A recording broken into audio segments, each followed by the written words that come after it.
नाज़रीन, दोहा में क्या हो रहा है और मुज़ाकरात किस हद तक कामयाब हुए हैं कि नहीं हुए हैं, और मुज़ाकरात किन इश्यूज़ पे हैं, मुतालबात क्या हैं,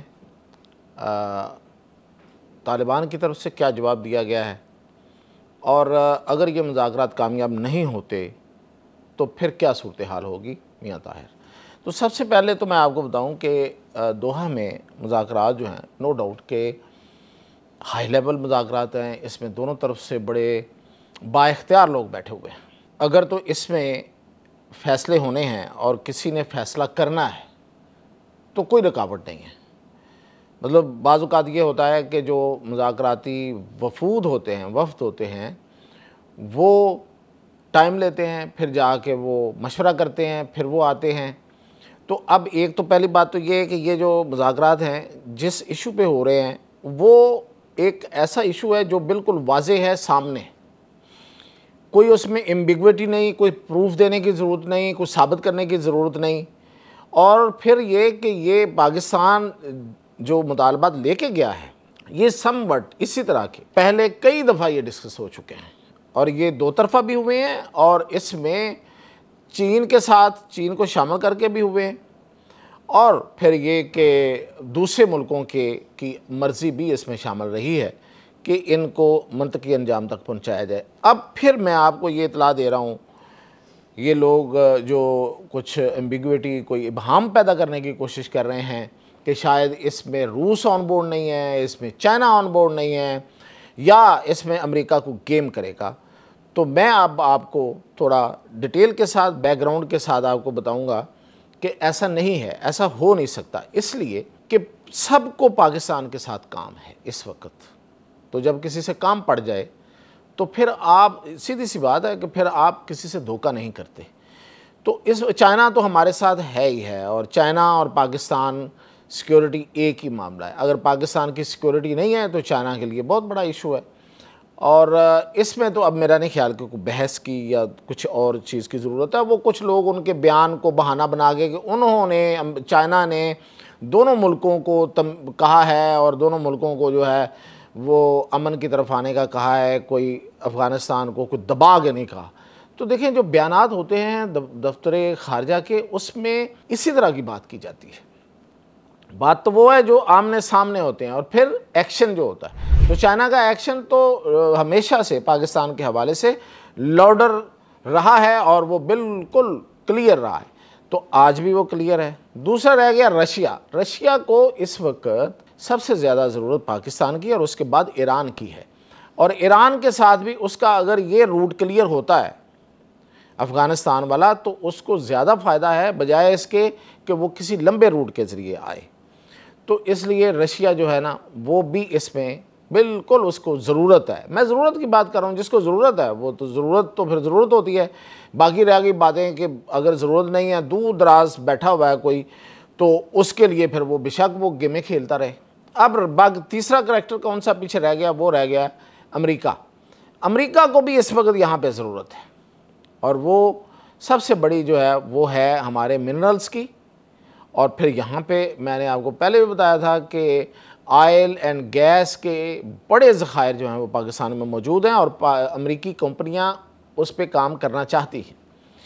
अब चूँकि ट्रंप की क़यादत में जो अमेरिका है, उसने देख लिया है कि हमने माजी में ट्रेड और प्रोडक्शन से जब मुँह मोड़ के उन्होंने सिर्फ जंगों से पैसा कमाने की कोशिश की, चौधरी बन के अपने आप को मनवाने की कोशिश की, तो वो खसारे में है।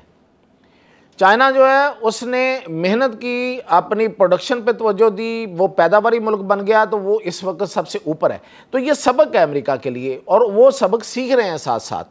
कोई वो ज़िद्दी नहीं है कि एक जगह पे अड़े हुए हैं। तो लिहाजा अब वो कारोबार करना चाहते हैं दुनिया के साथ, दुनिया को चाहते हैं कि वो उनके साथ कारोबार करे। तो ये कारोबार है जो मैंने आपको बताया, तो उसको भी हमसे काम पड़ा हुआ है। तो इसलिए जिसको काम पड़ गया है पाकिस्तान से, और जो बड़ा वाज़ेह है, एक तो पुराने माजी में भी इस तरह, और माजी में भी कुछ काम पड़ते रहे हैं, लेकिन वो थे साजिश के, वो थे जंगों के, वो थे एक दूसरे के ख़िलाफ़ मुल्कों को लड़ाने के। अब अमेरिका को फ़िलहाल ऐसा करने की जो ज़रूरत हमें नज़र आ रहा है कि वो नहीं है, वो जो उसका शौक़ है वो मिडल ईस्ट तक पूरा करेगा, ज़रूर करेगा, मैं इससे इत्तफाक़ करता हूँ, इससे मैं ज़्यादा इख्तलाफ भी नहीं करता, लेकिन वहाँ भी उसके पास गुंजाइश अब कम है।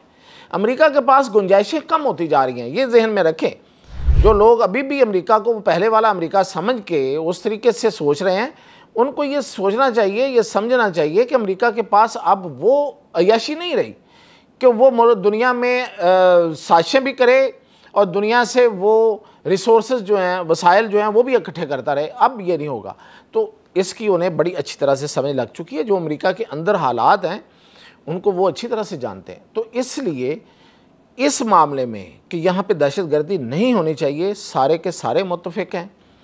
अब आ जाते हैं, ये तो तय हो गया कि अब इसमें सारे मुत्तफिक हैं। अब आते हैं कि कौन मुत्तफिक नहीं है। तो मुत्तफिक सिर्फ दो फ्रीक नहीं है, और मैं अभी तक की यही इतला दे रहा हूँ आपको।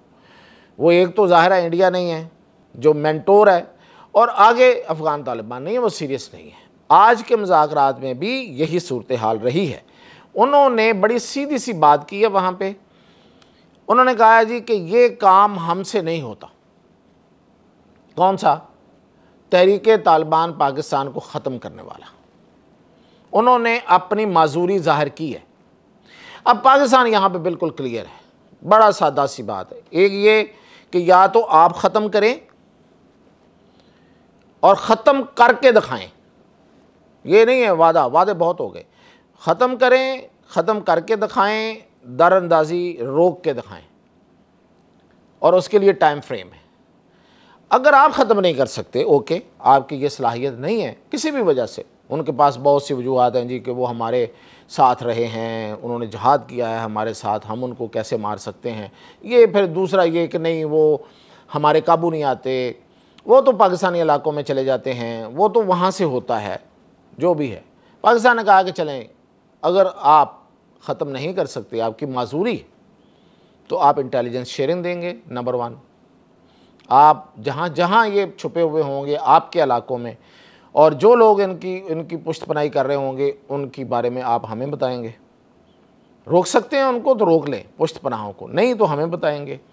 और दूसरा ये कि फिर सॉवरेंटी वाला मामला नहीं आएगा बीच में कि जी ये आगे घुस के मार रहे हैं तो ये हमारी वो उसमें मुदाखलत है, ये नहीं आएगा। ये वादा कर लें, हम खुद कर लेते हैं, आप ना करें, हम कर लेते हैं। करना तो है, ये तो नहीं हो सकता कि ये रहें। तो इसलिए या आप ख़त्म कर लें या हमें करने दें, और शोर नहीं करना, चुप करके बैठना है और हमें बताना है, हमारे साथ तामुन करना है। ये है असल में मेन नुक्ता। अब ये वो पॉइंट है यहाँ पे, अगर तो बात बन गई तो ठीक, वरना फिर पाकिस्तान आगे जाएगा दो अगले पॉइंट्स पे। वो क्या है? वो ये कि आपके लोग on record and the of the record और तारीख़ में भी ये कहते आ रहे हैं कि ये ड्यूरेंट लाइन जो है ये ख्याली लकीर है, इसको वो नहीं मानते तो कोई बात नहीं, ना माने तो लाइन फिर हम नए सिरे से खींच लेंगे। लाइन तो वही खींचता है ना जिससे कोई लाइन खींचना आती है। तो ये लाइन है ना इस वक्त जो भी लाइन है, तो ये इसको आप नहीं मान रहे तो ना माने, कोई इशू नहीं है। फिर हम नई लाइन डाल लेते हैं, तो वो नई लाइन जो है वो आगे बहुत पहले हो चुकी है, उससे आगे भी जा सकती है। ये जो अभी 11 और 12 अक्टूबर में 10 और 11 के अक्टूबर में और 10 से 12 अक्टूबर के दरमियान जो लाइन आगे गई है ना, वो उससे भी आगे जा सकती है।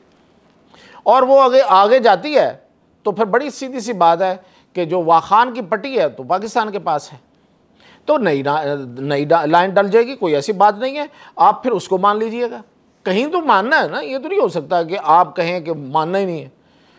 तो हम लाइन जो है ना वो खुद नहीं डाल लेंगे, ये बात होगी, ये नेक्स्ट पॉइंट पे होगी अगर इस बात पे इत्तेफाक नहीं हो जाता, जो पहला नुक्ता मैंने आपको बताया। और फिर उससे अगली बात क्या होगी कि भाई फिर आपकी हुकूमत करना आपका हक नहीं है।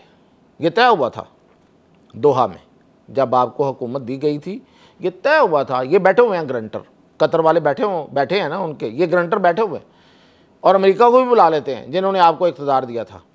ये तय हुआ था कि आप अकेले हुकूमत नहीं करेंगे, आप शुरू में अबूरी हुकूमत बनाएंगे, उसके बाद इसमें बाकी भी शामिल करेंगे, और बाकी जो ट्राइब्स और बाकी जो लोग हैं अफ़गानिस्तान के और जो नान पश्तून है ख़ास तौर पे, ताजिक हैं, उसमें फ़ारसीवान हैं, उसमें दरी बोलने वाले हैं, उनको भी हम शामिल करेंगे, वो भी शामिल हों, फिर वसील बुनियाद हुकूमत बनेगी। हम भी इसमें ग्रंटर थे, तो एज़ ग्रंटर अब हमारा भी फ़र्ज़ है कि हम वो वादा पूरा कराएं। तो फिर ठीक है, फिर वसील बुनियाद हुकूमत बनाते हैं, उनसे हमारी बातचीत हो जाएगी, उनके साथ जो भी तय होगा हम मान लेंगे। फिर एक होगी बड़ी हुकूमत, एक होगी एक नुमाइंदा हुकूमत, उससे हम बात कर लेते हैं। फिर आप तो एक हिस्से के पर काबज़ तालिबान हैं, एक हिस्से पर काबज़ हैं, तो फिर सिर्फ आपसे बात करने का हमें क्या फ़ायदा? फिर तो हम उससे बात करेंगे जो पूरे अफ़गानिस्तान के नुमाइंदा होंगे। तो ये है 1 2 3, बस एक बात मान लें, ओके, आप जाने, आपका काम जाने, आप वसील बुनियाद बनाएं, आपके ख़िलाफ़ तहरीकें चल रही हैं, आप पे हमले हो रहे हैं, मुसल्लह जदोजहद हो रही है, सियासी जदोजहद भी हो रही है, मुल्क के अंदर भी हो रही है, मुल्क के बाहर बैठे अफ़गान भी कर रहे हैं, अफ़गान और दूसरी जो नस्लें हैं, वो आपका फिर मामला होगा, हम उसमें नहीं करेंगे। लेकिन अगर आप इस पर नहीं आएंगे, फिर हम ग्रंटर के तौर पर अपना मामला उठाएँगे और वसील बुनियाद हुकूमत की तरफ जाएंगे और लाइन फिर हम खींचेंगे। ये है जी अब तक की बातचीत, और कल क्या होता है ये कल देखेंगे, लेकिन अब तक ये हुआ है और मुझे जो नज़र आ रहा है वो ये है। हाँ, और पाकिस्तान ने कहा है कि हम दहशतगर्दी के किसी भी वाक़े पे हम उसकी जड़ पे जाएंगे, वो जहाँ से आया उसको वहाँ पे जाके मार के आएंगे। वही वाली बात जो मैंने पहले कहा है कि फिर ये ना कहना कि हमारे अंदर आके बम मारा है या बाहर मारा है या ऊपर से मारा है या अंदर आके किसी जहाज़ ने मारा है या कोई तोप का गोला आया, वो जैसे भी आएगा फिर हमने उनको ख़त्म करना है। तो ये था, आप देखते हैं कि कल इस पे होता है या नहीं होता। मज़ीद अपडेट के साथ हाज़िर हूँ।